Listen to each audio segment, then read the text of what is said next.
Hello guys, welcome to Double Rider. तो आज हमारी बाइक का टायर चेंज हो चुका है, जिसमें पहले आता था 130/70 R17 आता था TVS का। जो मेरा जो टायर था वो ऑलमोस्ट ज़्यादा नहीं, लेकिन 1.5 साल ही पुराना था और उसमें ही कट गया वो। तो उसकी वजह से हमने नया टायर डलवा लिया। और वैसे भी TVS का जो टायर है ना, वो वेट कंडीशंस पे बहुत ख़राब है। उसका जो एक्सपीरियंस है वेट रोड पे बहुत ख़राब। उसकी कुछ ग्रिप नहीं रहती, कुछ नहीं।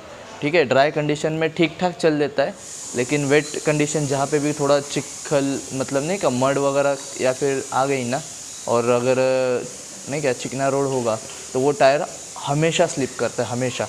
तो उसका एक रीज़न था, और वो जैसे मैंने पहले को बताया आपको, मेरा टायर थोड़ा सा कट हो गया था। तो मैंने उस रीजन्स की वजह से अपना टायर चेंज कर दिया बाइक का। जैसे कि आप देख सकते हो, अपाचे RTR 200 है, देख सकते हो फुल्ली मॉडिफाइड है, मतलब छोटा मोटा मॉडिफिकेशन किया है। जैसे कि ये विंडशील्ड देख सकते हो, बहुत प्यारी दिखती है, बल्कि लुक आता है पूरा एकदम, नहीं क्या। और ये नकल गार्ड्स, ठीक है, बहुत काम की चीज़ है। देखो आप देख सकते हो, यहाँ पे मैं 1-2 बार गिरा भी हूँ, तो इसने बहुत अच्छा प्रोटेक्ट किया है, मेरा लीवर टूटने से बचा लिया है मेरे हाथों को। और ये विंडशील्ड जो है, ये यामाहा की ओरिजिनल आती है, FZ की विंडशील्ड बोलते हैं इसको, ठीक है। और ये इंडिकेटर्स भी आप देख सकते हो, मैंने मॉडिफाई कर रखे, मैं आपको दिखाता हूँ। ऐसी कुछ लुक है।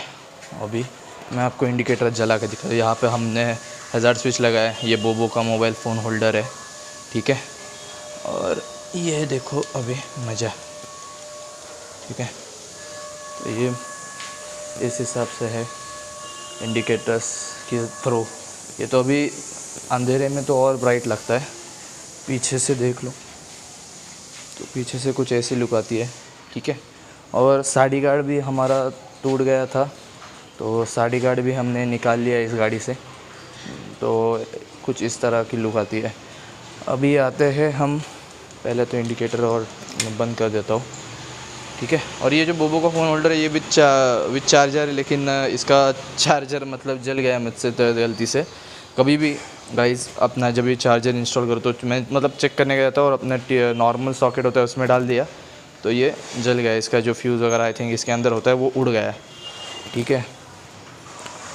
तो ये है अपना बाइक का टायर जो अपन ने आज इंस्टॉल किया है। देखो जो इसका सेक्शन है 140/60 R17, ठीक है, और 63H जो ये सेक्शन होता है, ये 140 ये इसकी विड्थ डिफ़ाइन करता है, जो टायर की विड्थ होती है ना, इसको डिफ़ाइन करता है। और ये जो 60 है, यहाँ पे 60 जो है, ये 60 हाइट नहीं डिनोट करता, ये 60 एस्पेक्ट रेशियो डिनोट करता है।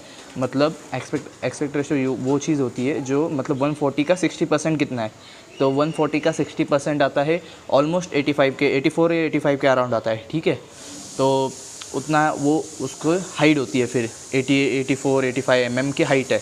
अपना जो पुराना टायर था वो था 130/70, तो उसकी जो हाइट आती थी वो क्लोज टू 90 आती थी, 91 या 90 के आसपास आती थी। और इसकी जो हमने मतलब हाइट कम हुई है टायर की, वैसे आप देख सकते हो 5 मिलीमीटर का गैप है टायर की, ठीक है। मेरे पास 2 ऑप्शन थे। एक था अपना ट्रैम्पलर XR जो 140/70 में आता था, लेकिन उसमें एक चीज़ प्रॉब्लम आ जाती है कि अगर ट्रैम्पलर XR को अगर आप इंस्टॉल करोगे, तो ये जो हाइट देख रहे हो, अभी तो बहुत स्पेस है यहाँ पे, अभी बहुत स्पेस बन गई है। ये जो मड गार्ड है ना, तो मड गार्ड में वो देखो, आप यहाँ से देखो, हाँ यहाँ से देखो, बहुत मतलब डिस्टेंस बहुत है, 2 उंगलियाँ बैठ सकती है, इतना डिस्टेंस है। लेकिन अगर ट्रैम्पलर में इंस्टॉल करता तो उसमें ये दिक्कत आती कि वो हाइट जो है वो बढ़ जाती टायर की, तो उसकी वजह से क्या होता है, ये मड गार्ड के बीच में जो डिस्टेंस है तो वो बहुत कम हो जाता। और अगर डिस्टेंस कम हो गया, इनकेस आपकी बाइक किसी गड्ढे में वगैरह किसी जाती है, तो आपके मड गार्ड को तोड़ देगी। अगर नहीं क्या ज़ोर से आप जाते हो किसी पॉटहोल में है, तो आपकी बाइक का मड गार्ड मतलब टूट सकता है, उसके चांसेस है, और घिसने के भी ज़्यादा चांसेस है। तो दोनों के लिए अच्छा नहीं है, ना टायर के लिए ना उसके मड गार्ड के लिए।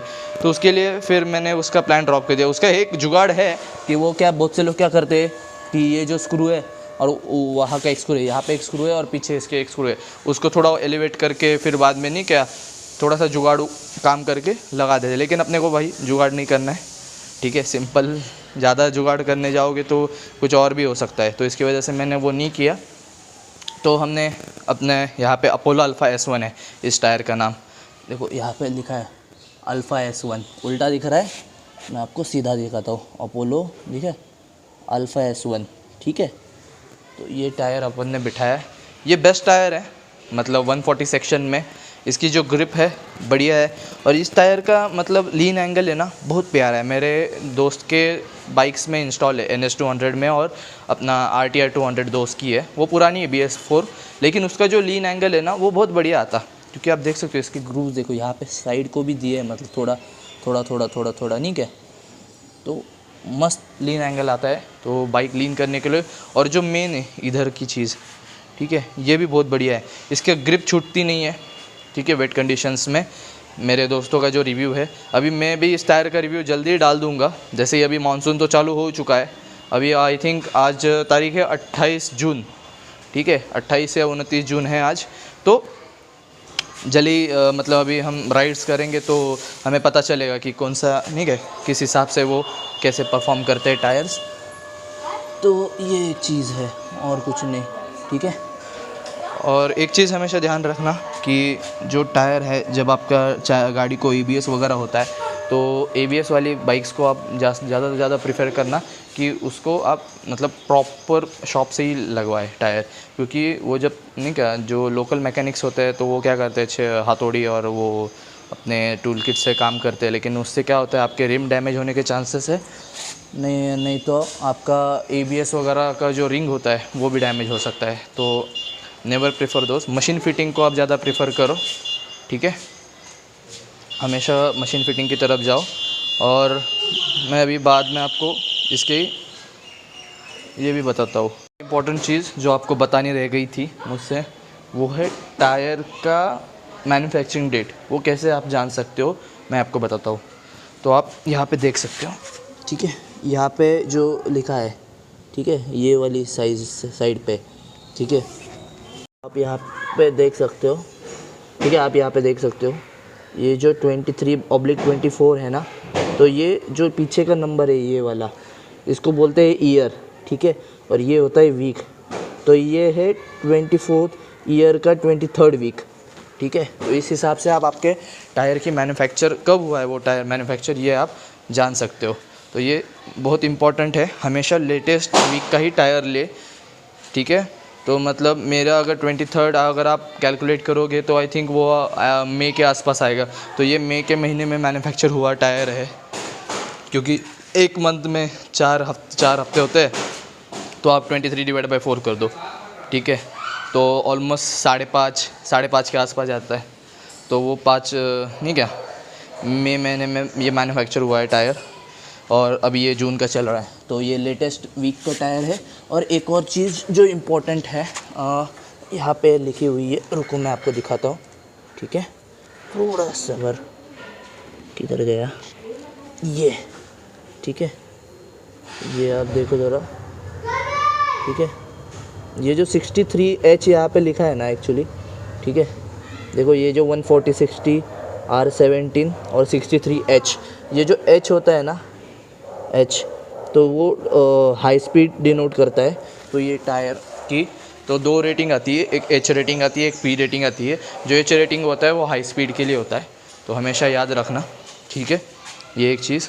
और बाकी का मैं दूसरे टायर का आपको, जो मेरे पुराना टायर है उसका मैं आपको अगले व्लॉग में बताऊँगा कि उसका क्या है कैसे है नहीं क्या सब।